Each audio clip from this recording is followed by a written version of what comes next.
All right, Lakin, thank you so much. We're joined now by MaryAlice Parks, who is the Deputy Political Director with ABC News. Big night tonight. We're following a bunch of different storylines, and I suppose you are too, as we're waiting for the results to come in. What's catching your eye right now? We're hearing anecdotally that Mayor Pete seems to be benefiting in some caucus sites where it's possible that Joe Biden supporters had to realign. But you know how this is. This is a process.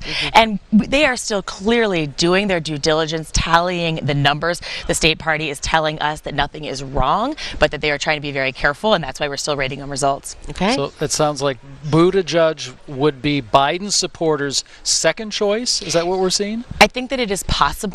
We are seeing that anecdotally online, but you know how this goes. There's like a few reporters in a few caucus sites, but not anywhere near all of the caucus sites across the state.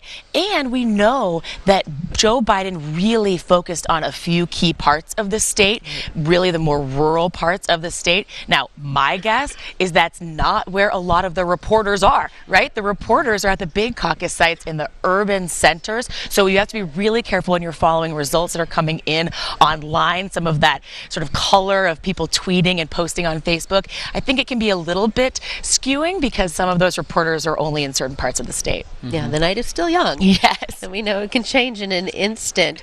What do you think the numbers are going to mean? Everybody heads out to New Hampshire after this, and so they've got to get their name on the map somewhere. So what are they gunning for at this point in Iowa? You know, I think that depends on the campaign, right? I think Mayor Pete Buttigieg really needs to show the rest of the country that he can win in a place like this. There's a lot of voters that are skeptical that he doesn't have a national name ID, a national infrastructure that's needed yet. If he has a big night here, that could change instantly. Someone like a Bernie Sanders has pockets of support around the country. He has teams and staff around the country. So it's a different next step for someone like him.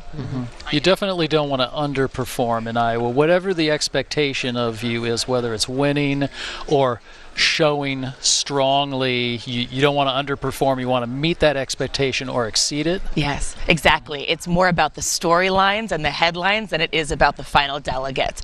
And especially in such a crowded field, some of those candidates that have been right on the edge, someone like Amy Klobuchar, who really hasn't been able to show great polling, but has shown some upticks in the last few weeks. If she can beat expectations, then maybe that's enough of a storyline to keep her going. She needs donors to keep giving, and tonight will make a big difference with that. Right. We were expecting big turnouts tonight, maybe record turnouts, and what we're seeing so far from our crews out in the field is that these caucuses are well attended. Are you seeing the same with your crews? Yes, absolutely. But I'm not sure that we'll be able to know for sure if it was record turnout for a while, especially if the state party is being this careful to give us any results. I can imagine they're going to be very careful to give us any total turnout numbers. All right. MaryAlice Parks, Deputy Political Director with ABC. Thanks for joining us. Thanks for having me.